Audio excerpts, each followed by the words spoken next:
I know you wish things were different.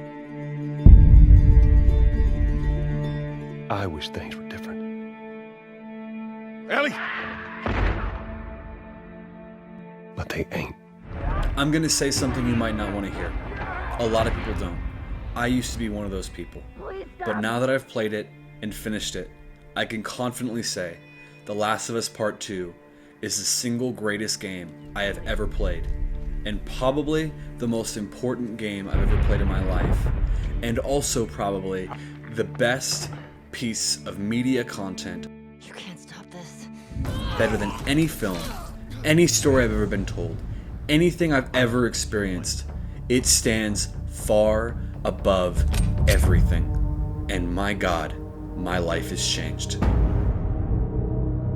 In this video, I want to talk about why the year's most controversial game is exactly what the world needs right now. But before we go any further, this goes without saying that we are discussing all spoilers related to The Last of Us Part 2 and the first game. So if that's not something you want to hear or you're not interested in hearing just quite yet, then I'd like to refer you to one of our lighthearted Warzone videos, which are very kid-friendly, spoiler-free, and always will be.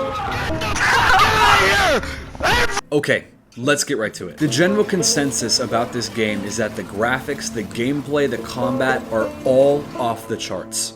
And let's admit, if you've played the first game, it's hard to think about what exactly they could have improved upon, because basically everything about that game is perfect, but they still did. In this game, you are made to feel the fragility and the dominance and the spur-of-the-moment fear that every character feels. It's the vibrations, it's the environments, it's the enemies that all come together to immerse you deeper inside this character, so that you may never know them the same ever again. But let's stop there.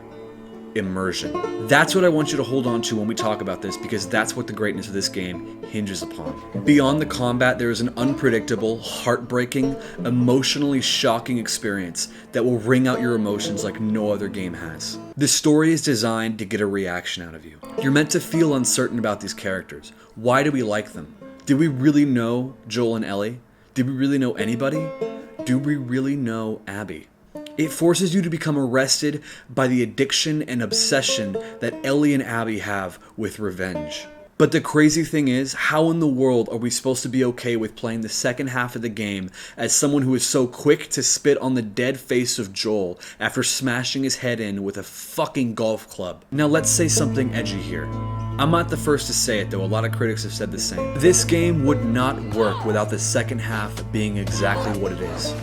My realization of this came quite late. It wasn't until the moment where we see Abby strung up on the pillar and Ellie cuts her down, with Lev on the other side watching them. It was heart-wrenching. It was unlike anything I've ever seen. That environment, that whole presentation, that whole scene was just like I was entering a new realm. And when Abby's brought down, she's lost every ounce of revenge in her eyes. We have to remember the last thing she said to Ellie was, "Don't let me see you ever again."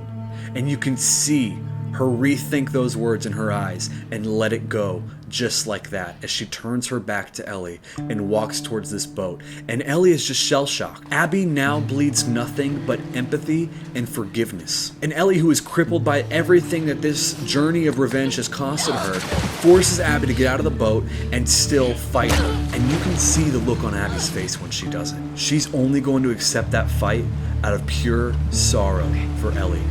She steps out of the boat and this beautiful hand-to-hand fight sequence unfolds. It pushes Ellie to her limits until she loses 2 of her fingers on her left hand. It's when this happens that Ellie realizes that she is lost either way. If you played the game firsthand and you organically saw the ending and you didn't look it up on your own, you actually played through it all, you'll know the significance of the lost fingers on the left hand. However, if you just watch the ending on YouTube or something, you might not get it in full. That's okay. But first, I want to backtrack to the first game. In The Last of Us 1, many people say that the scene where Joel walks in on Ellie reading the diary and she drops the heartbreaking, "Everybody has left me. Everybody fucking except for you," is the best scene in the first game. I agree. And it's because this line from Joel in that scene is what drives the reality of Part 2. You have no idea what loss is. Fuck. The final spoken line in The Last of Us Part 2, where Ellie simply says, "Go, just take him," speaks just as much volumes as she's left to sit there, alone, which she expressed as her biggest fear in the first game. Now realizing, what loss truly is. It's this loss that has burdened her for so long, sending her home with 2 less fingers and an empty house where the love of her life and a child were once waiting for her. And this is where Ellie's final moment just shines. She picks up the guitar that Joel gave her. She can't even play it, but she still tries.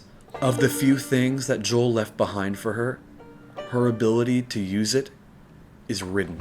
It's this last outpouring of denial that we really get to see the beauty of Ashley Johnson's performance, as we see that it's taken limbs from her body to find acceptance. So she abandons the guitar, she abandons the denial, and moves on. Where to? That doesn't matter. Maybe wherever the hell Luke Skywalker ended up. But my God, talk about redemption. This scene just gets me every time. There's nothing like it. Which goes to show why the writing, the infuriating moments, the dark and terrible things that happen to the player's emotions are really just a fog for something hiding beneath it all. Purpose and perfection. For a game with such incredible graphics and the scale of such a grand immersion and gameplay, and especially for its ability to demand such a reaction out of its players, you would think that the team that's helming the story would be able to match the quality of everything else in the game.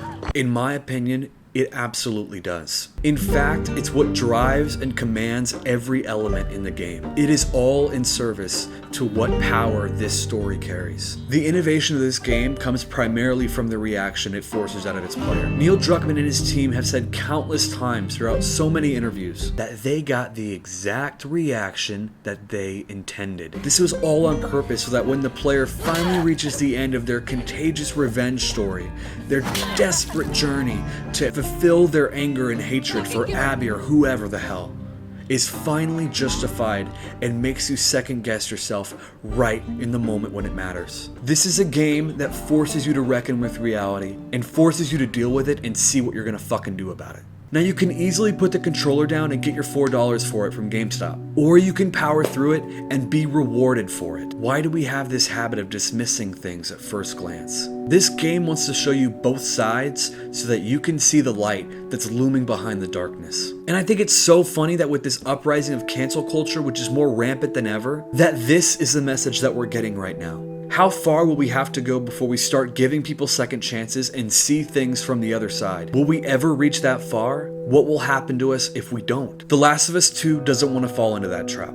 It's made for those who have the strength to go on and still play as Abby with that looming grudge and hatred you have for her. They know you don't want to fight Ellie in the end, but they make you do that so that when you fight Abby as Ellie, you just might second guess yourself.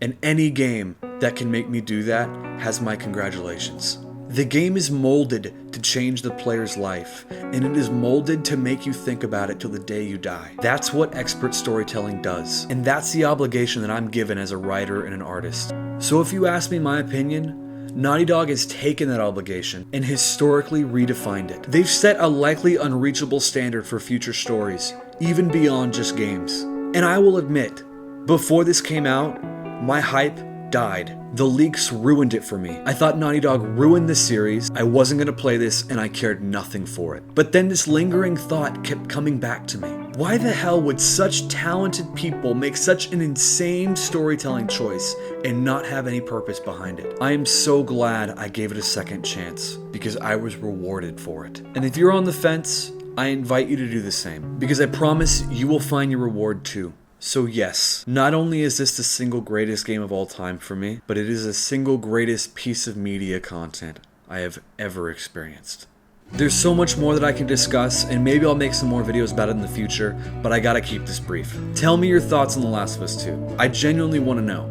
I love talking about this game. My friends know that. That's all I hit them up about now. So if you want to talk, let's talk. You can join our Discord and ask me directly there, or comment down below. Either way, I hope you enjoyed this video. I hope it gave you some new insight on the game. And I'd like to close this with my sincerest congratulations to everyone who had a part in this at Naughty Dog. It truly changed my life, and it is the reason why I play games. Thank you.